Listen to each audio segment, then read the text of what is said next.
Kan pun saupamina abdi nuju ngariung ngobrol gitu nya sok naroskeun gitu. Pun teh nyangemkeun kapungkur mah di dieu teh aya caritana Sangkuriang. Nu mawi di dieu aya sababaraha gunung di sabudeureun Gunung Pawon. Contohna di dieu aya Gunung Hawu, Gunung Pabeasan, Gunung Leuit, sareng gunung Parangpanganten oge Gunung Masigit. Margi kapungkur nuju Sangkuriang sareng ibuna aya nya istilahna urang kali atanapi namina anak gitunya bade kawin sareng ibuna gitunya anu dikisahkeun nya di kapungkur teh meureunnan kedahna teu kengeng gitu eta teh larangan pangintennya tah gitu. Janten istilah nama di dieu teh aya sapertosna karang panganten wae lah contona nya. Janten karang panganten ieu teh janten waktu sarita ku kabujeungna di dieu aya istilahna rongkahna anak nu janten putrana nya makana disebat salendangna teh yang kaditu gitu ngacreng ka hiji gunung nya teh ka gunung karang panganten makana disebatkeun atanapi nya disebatkeun karang panganten gitu. Terus di dieu Gunung Masigit saweurna teh janten kapungkur teh bade arak-arakan atanapi iring-iringan ka eta tempat gitu. Tapanginten gitu wawarantipun mah.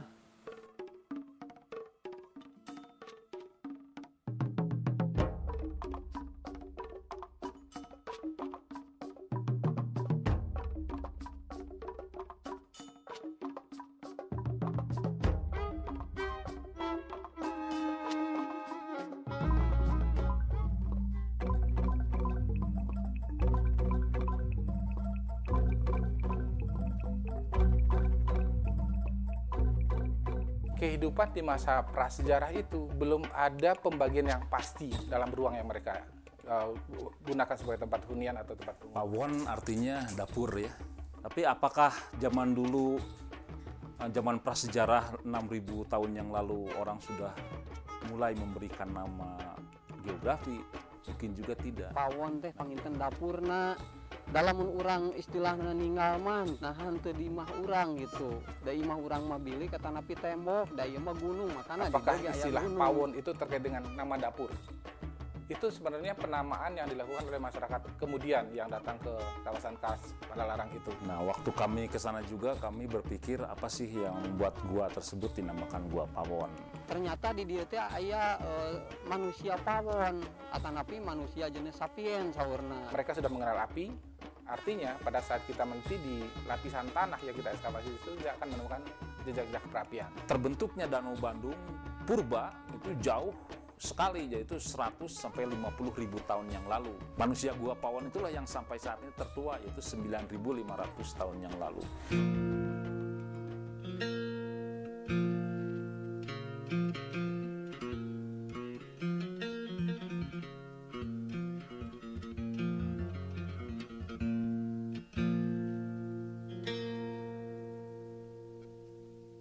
Nah, kenapa kemudian masyarakat setempat itu percaya bahwa di situ juga adalah legenda Sangkuriang? Gua Pawon ieu teh disangemkeun atanapi disebatkeun pawona. Margi kapungkur nuju Sangkuriang sareng ibuna aya nya istilahna urang kali atanapi namina anak gitunya bade kawin sareng ibuna gitunya anu dipisahkeun. Ke sana juga kami berpikir apa sih yang membuat gua tersebut dinamakan Gua Pawon. Nah, masyarakat setempat tadinya menyangka ada cerobong, ada lubang yang ke atas tembus ke atas. Itu seperti cerobong, tapi kan gua dapur-dapur di Indonesia tidak mempunyai cerobong seperti dapur-dapur Eropa. Jadi mungkin nama itu bukan berasal dari cerobong itu. Sampai kemudian kami pada tahun 2000-an menggali batu itu, menggali di Gua Pawon, kemudian menemukan sisa-sisa makanan purbakala, sehingga kami tadinya berpikir jangan-jangan itu dianggap sebagai bagian dari atau asal-usul penamaan Gua Pawon. Apakah istilah pawon itu terkait dengan nama dapur? Itu sebenarnya penamaan yang dilakukan oleh masyarakat kemudian yang datang ke kawasan Kars Padalarang itu. Karena masyarakat kita dulu melihat ada cerobong seperti, padahal rumah-rumah kita tidak seperti itu. Tapi mungkin diasosiasikan pada saat mereka mengambil fosfat, menambang guano di sana, menemukan banyak bermacam tulang. Di situ mungkin muncul, oh ini karena banyak sampah, banyak sisa-sisa makanan, kemudian disebut dengan pawon.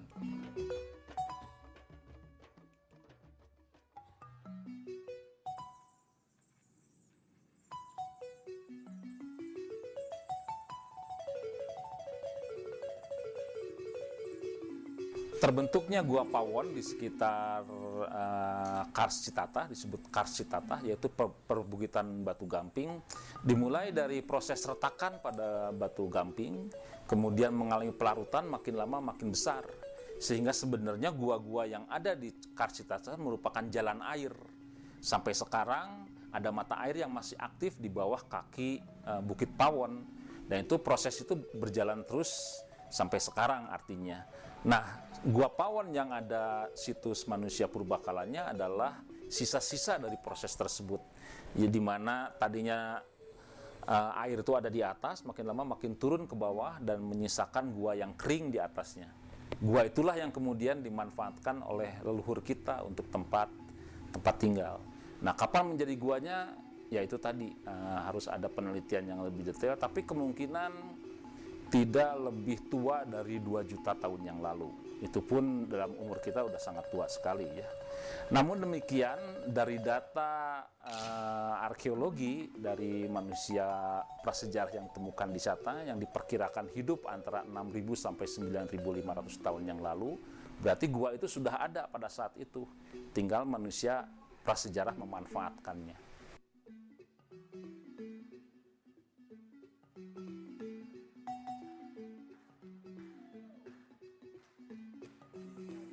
Nah, temuan yang paling utama adalah kerangka manusia Gua Pawon ya. Itu tadi dikatakan umurnya dari hasil penanggalan absolut dengan carbon dating, dengan komponen karbon yang terkandung di dalam tanah, itu umurnya antara 5.600 sampai 9.500 tahun yang lalu. Itu adalah masa kehidupan manusia yang tinggal di Gua Pawon saat itu. Dan selain kerangka itu juga ditemukan pecahan tengkorak yang mungkin menurut para arkeolog itu adalah penguburan kembali. Jadi nenek moyang yang sudah dikubur, digali, kemudian dikuburkan kembali di tempat tersebut. Selain itu banyak peralatan-peralatan yang terbuat dari batu tulang, dan juga pecahan-pecahan yang diperkirakan sisa-sisa makanan atau bekas-bekas makanan mereka, seperti tulang sapi-sapian, mungkin tulang babi, tulang ayam, begitu juga tumbuh-tumbuhan, misalnya cangkang kemiri. Kami pernah menemukan cangkang kemiri.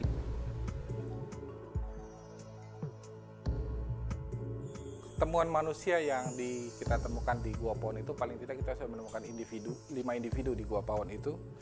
Ya, dari individu pertama kita hanya menemukan ini, ada rahang, kemudian juga atap tengkoraknya.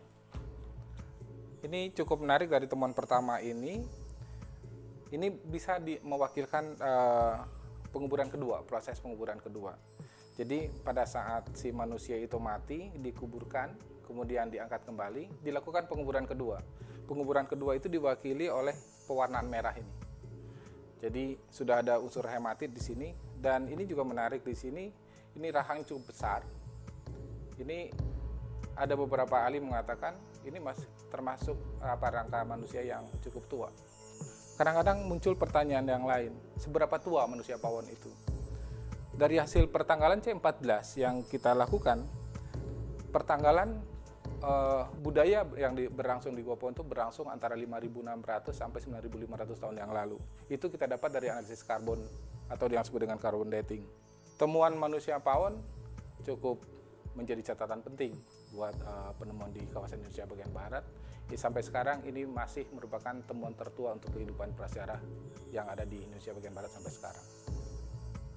Jadi kehidupan di masa prasejarah itu belum ada pembagian yang pasti dalam ruang yang mereka gunakan sebagai tempat hunian atau tempat penguburan itu. Yang jelas di lingkungan gua itu mereka sudah mengenal api.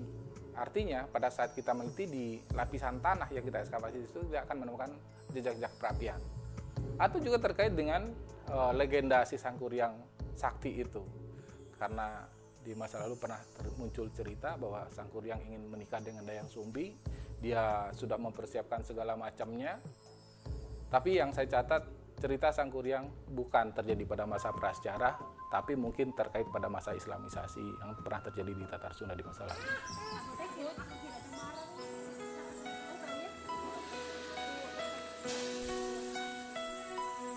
Legenda Sangkuriang menurut lontar yang ditemukan atau yang disimpan di Oxford Museum oleh Bujangga Manik, ditulisnya itu ketika Bujangga Manik melintas di sekitar Cekungan Bandung itu abad ke-15, legenda itu sudah sangat terkenal, disebutkan di situ. Berarti legenda itu memang sudah sangat lama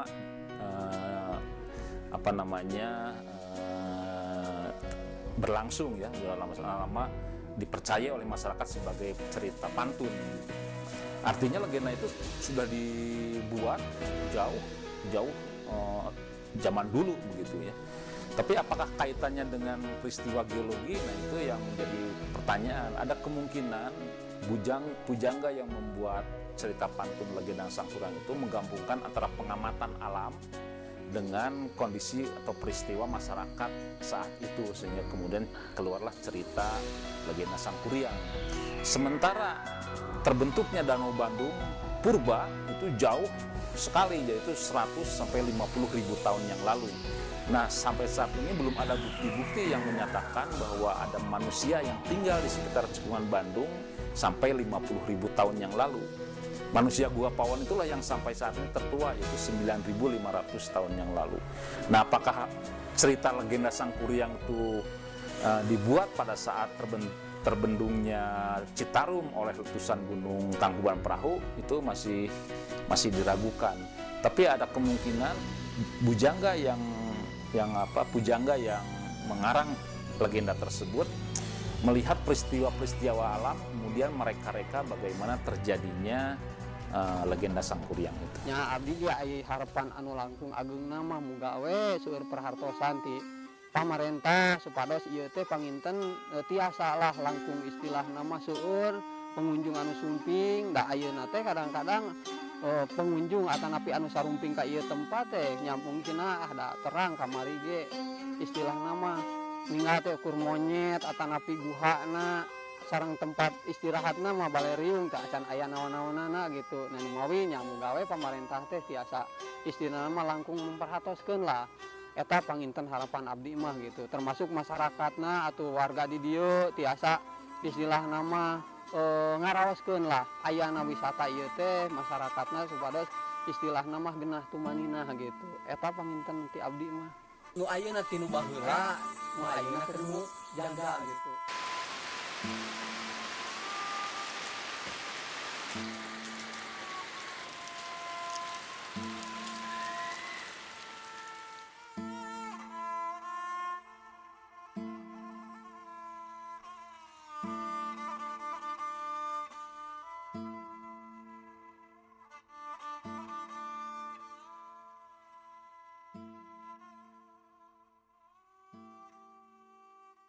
Assalamualaikum warahmatullahi wabarakatuh. Selamat pagi pemirsa ya. Hari ini kita bakal syuting ceritanya. Kuduna jam 8 sanjing teh telat deui.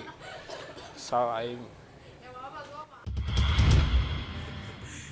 Udah nih.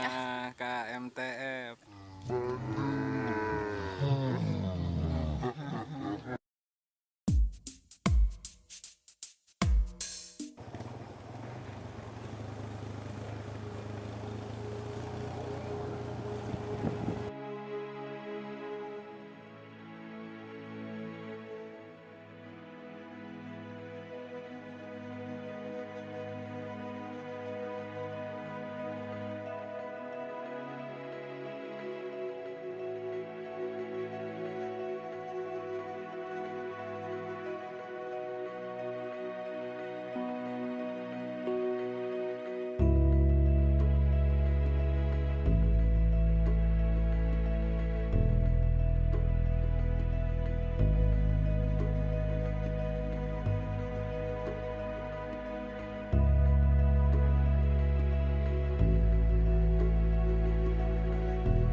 Lelah rasanya memang, tapi inilah perjuangan kita untuk membuat sebuah film dokumenter tentang Gua Pawon dengan jalan-jalan yang memang cukup terjal. Bau kelelawar. Dan bau kotoran kelelawar ini sangat mengganggu pernapasan kita. Mari kita lanjutkan untuk meneruskan sebuah target, yaitu pembuatan film dokumenter tentang Gua Pawon.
Ini nomor 3 nih.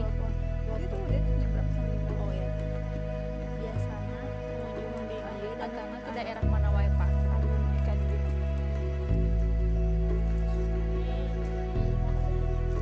Kan berpengaruh kan.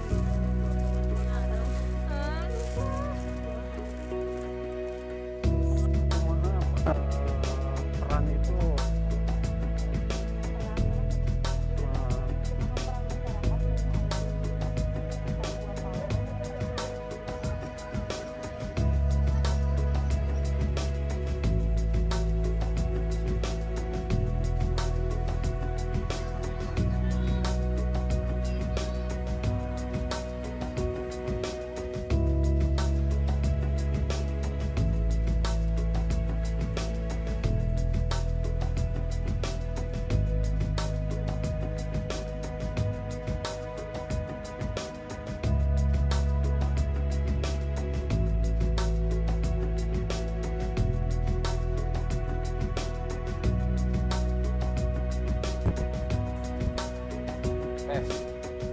Saya udah itu sudah pegang beberapa hari. Oke, mungkin laki perempuan. Kau nggak jarang bedain laki sama perempuan? Eh? Kalau perempuan angkat berapa deh?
Bagaimana syuting hari ini?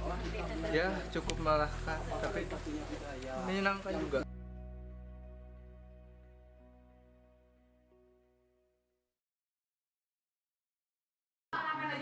Mas Bro, bagaimana ini setelah melakukan perjalanan ke Gua Pawon? Editor tapi ikut nih. Ini sang editor ini, kalau kawan-kawan harus tahu ini sang editor. Bagaimana kesan-kesannya ke Gua Pawon tadi? Oh, tadi ke Gua Pawon. Ya gelo sih. Kesan-kesannya sebenarnya ini ide saya yang udah lama, terus akhirnya sekarang terbentuk juga ya, udah 3 tahun lama. 3 tahun, aduh.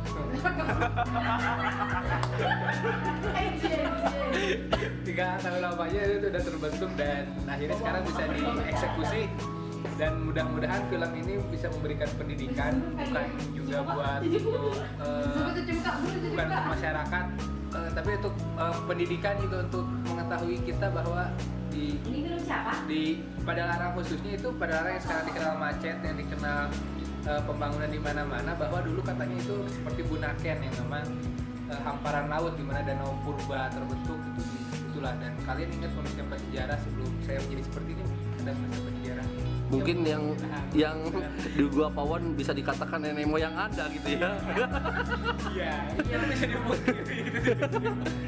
Tapi saya capek, seru, terus yang paling menantang ketika mencium sesuatu yang sangat kurang familiar gitu di kehidupan saya, karena memang bau ini sangat lebih enak. Tapi suka kan? suka karena aku sedikit suka yang bau-bau. Jadi ya seru. Capek aja. Capek, sakit ini, sakit itu. Ya ini aku sakit. Tadi tuh capek banget. Pertama trennya itu luar biasa, jejak petualang. Terus ya. Oh iya, tapi tadi sayang apa sih? Cahaya mataharinya kurang ada gitu ya. Nggak tahu gara-gara kita kesiangan juga jadi kurang. Besok beli di matahari. Ke matahari dulu. Departemen juga sayang aja, jadi si yang sumbernya itu kurang kelihatan. Kalau menurut saya Yang dimarahin Sarif tadi. Enggak, bangun gak kesiangan, bangun jam 5 sekolah. Pokoknya Yang dimarahin Sarif tadi udah nebeng, kesiangan lagi, nggak tahu diri lagi. Bangun di jam 5, abis salat tidur lagi. Iya. pokoknya tadi itu emang kendalanya pertama dari cahaya, terus masih menyesuaikan dengan tempat ya, dan